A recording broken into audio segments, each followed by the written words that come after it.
So since my introduction video, I've never really given you a proper tour of Janie Marie from top to bottom, inside and out. So I'd like to do that now.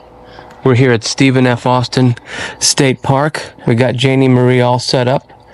It's a beautiful day, and let's get started.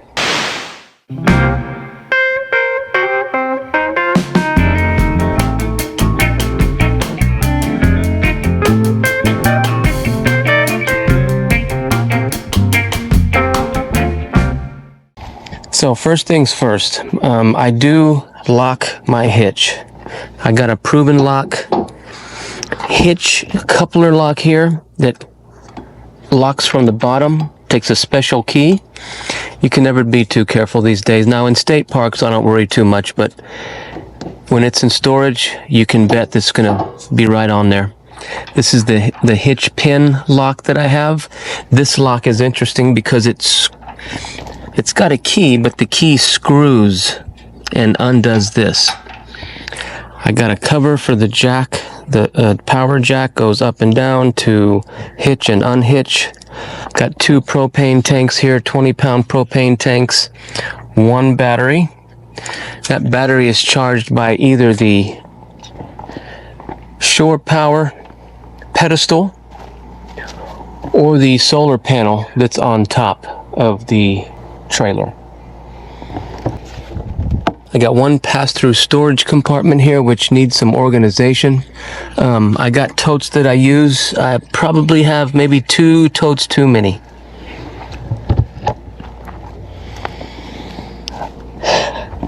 Power watchdog. That was expensive but well worth the money for peace of mind. We have our city water connection, our black tank flush for when we're dumping. We have one valve for gray and one valve for black. Our low point drains are just to get all of the excess water out of the pipes, which we don't need to use right now. But once we dump and get everything turned off and shut down, we'll dump all the rest of the low point drain water. We also have an outdoor shower here, which we've never used. This is a 30 amp rig. The antenna that we use is hooked up to the cable TV satellite input, which if we switch off the other antenna, bypasses here. This is the freshwater tank fill, which we've never used. This is the vent for the furnace, which I've got these little mesh covers here just so bugs don't and mud daubers don't get in there. We got a tankless water heater, which has worked very well. We got one of these portable waste tanks because we went on this longer trip not really sure if we were going to need to use it. It's better than to have it and not need it than to need it and not have it, because our travel trailer buying experience was a very, very good one. And I'll get into that on another video just to kind of give you an idea of the experience we had and how fantastic it was with the dealership that we went to and the salesman that I dealt with. And of course this is our King Omnigo portable antenna, which we've been very, very happy with. Specifically on this trip, we've picked up 81 channels out of Houston, and actually Houston, Bryan, there's a few areas here that we picked up, but we've got 81 channels total.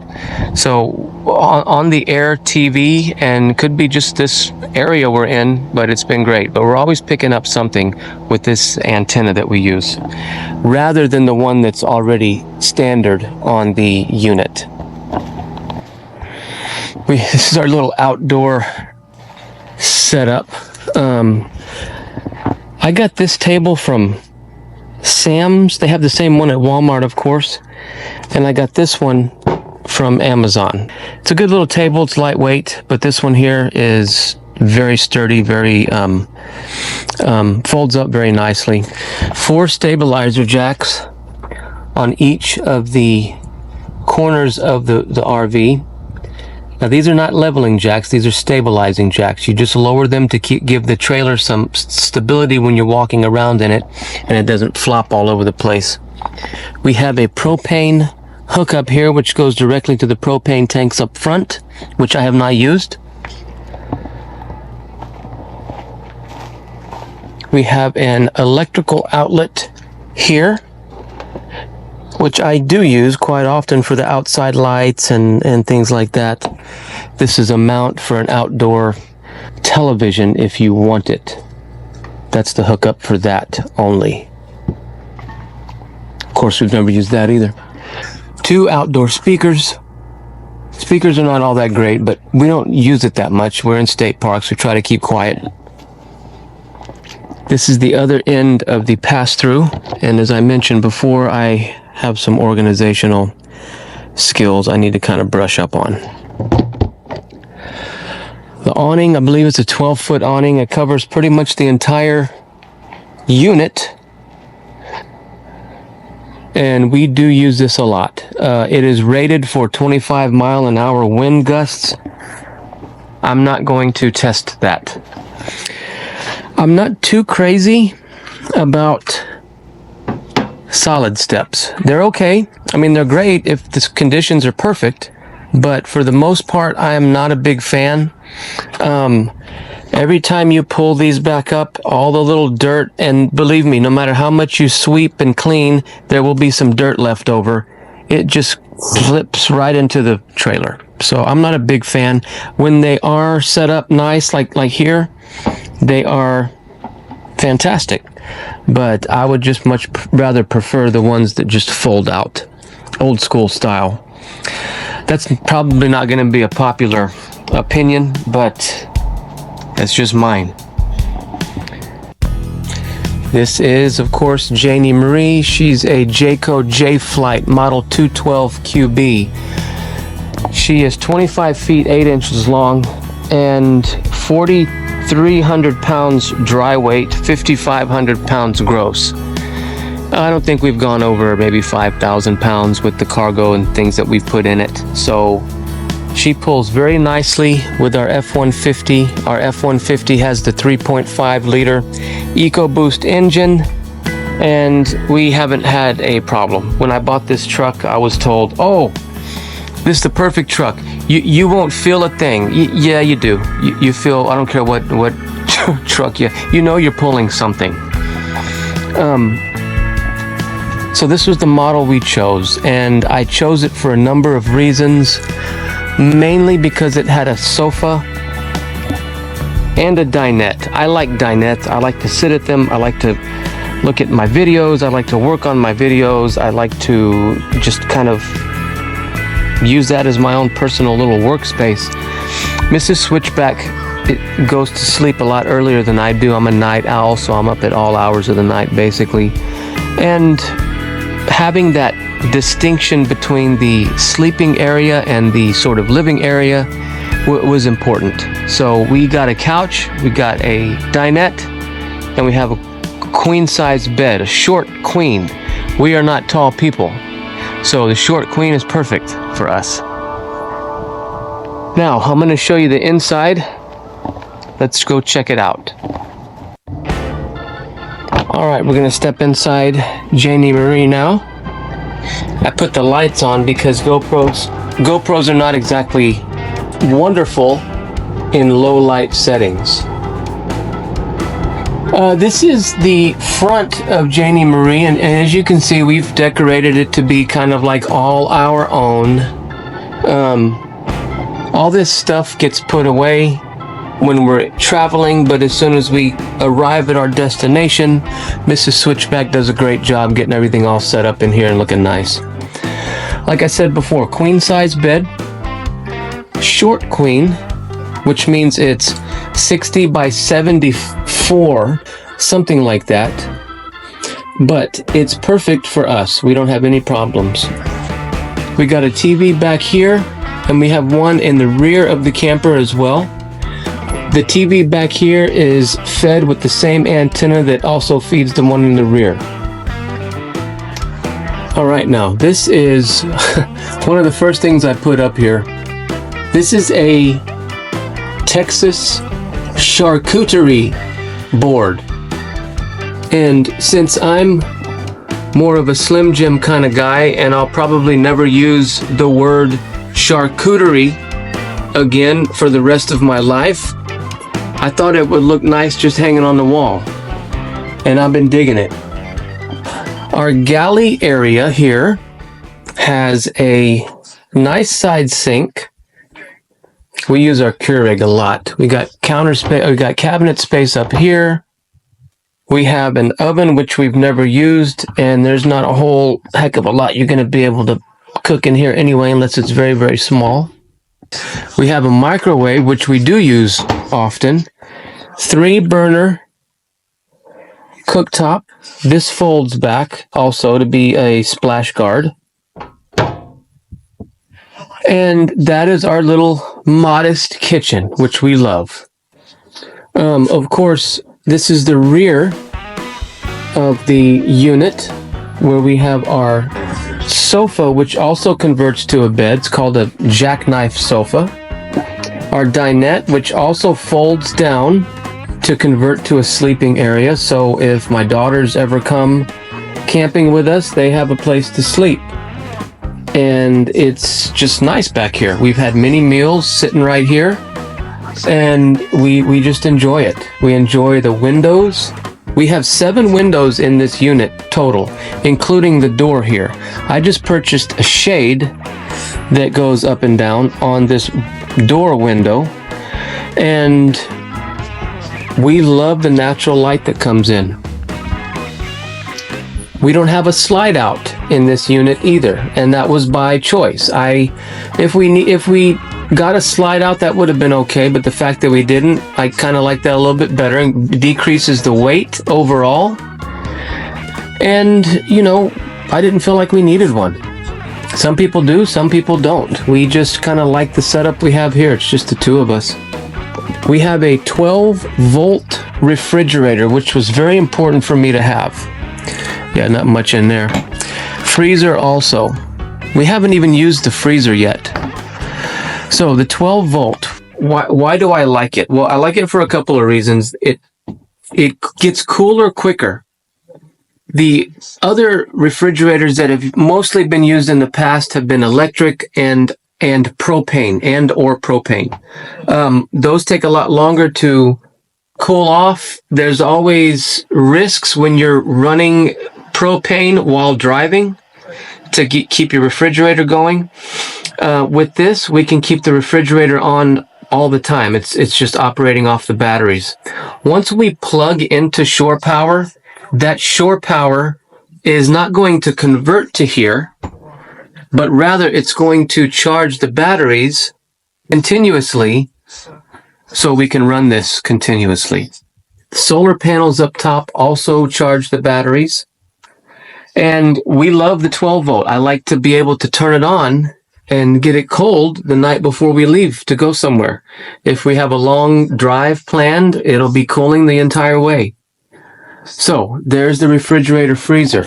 And again, we have a lot of cabinet space up here, which, yeah, I need to get organized, y'all, sorry. We have some space underneath each dinette seat here. This is some of my modest little YouTube stuff that electronics and stuff like that. Got more cabinet space up here. All these windows have pull down blackout shades, and they do work. I've gone out and looked at them to make sure you can't see in. This is Baldy. We got Baldy at Lake Somerville State Park because they have bald eagles there, and we didn't see any, so we just brought one with us. And this here, I think you all know this guy. One of the things that he enjoys most about this trailer is all the windows. He loves to look outside. And he just sits here all day and watches life pass by and loves every second of it. I get a lot of questions about RVing with a cat. And the biggest question I always get is, are you afraid that he's going to run out when you open the door? The answer is no. And the reason is because he was raised from birth to be an indoor cat, and he always has been. As a matter of fact, even when we're at home, if the door opens, if we're coming home, if we're leaving, if someone is delivering a pizza, if we have visitors, if the door opens, he runs the opposite direction. He does not like the outdoors at all. He likes looking at it. He does not like being in it. The other thing about RVing with a cat is you need to make sure that any sort of hiding spot that they can get to, they will find. So plan for that. I've put together Cooper's Corner, which I've showed you before. Now, one of the things that was sort of a deal breaker was finding a unit that had underbed storage. So this bed lifts up, the end of it. The end of the bed lifts up. It's on gas strut hinges, and there's a storage compartment underneath the bottom part of the bed. Well, I've converted it into Cooper's Corner, as you've seen before, and that's his little hideaway.